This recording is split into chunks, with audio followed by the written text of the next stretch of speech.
The conflict in Ukraine could have a major impact on us here in the Carolinas. WCNC Charlotte's Brandon Goldner live in Uptown, where a protest is now underway. So, Brandon, what is going on there, and how are North Carolinians going to be affected by the unrest between Russia and Ukraine?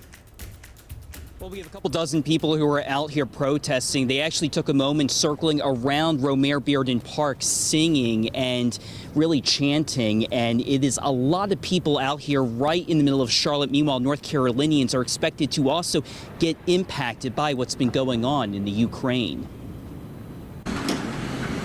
Drivers in the Carolinas could see gas prices start to inch up as early as this weekend, according to Gas Buddy's Patrick DeHaan. We could start seeing prices go up a few cents a gallon, and that could continue for a total impact of at least 10 to 20 cents a gallon. The U.S. Energy Information Administration lists Russia as the third largest producer of oil. DeHaan says the uncertainty about how Russia will respond to sanctions, combined with more people driving this summer, will only fuel price hikes. So all of that put together could lead prices to continue slowly increasing towards that $4 a gallon mark by Memorial Day, or potentially even higher.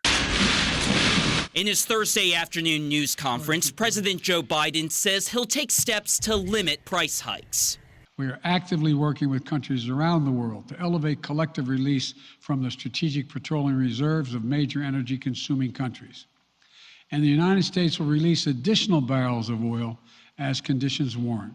Quite substantially. But UNC Charlotte professor Peter Schwartz, who specializes in the energy industry, says there isn't enough in those reserves to feed daily demand. He tried doing that before. He even tried getting some cooperation from European countries, and that it amounted to a spit in the ocean.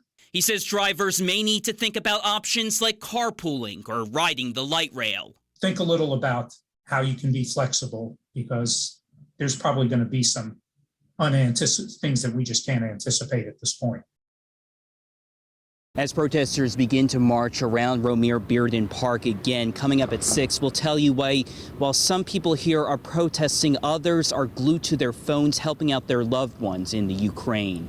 Live in Uptown, Brandon Goldner, WCNC Charlotte.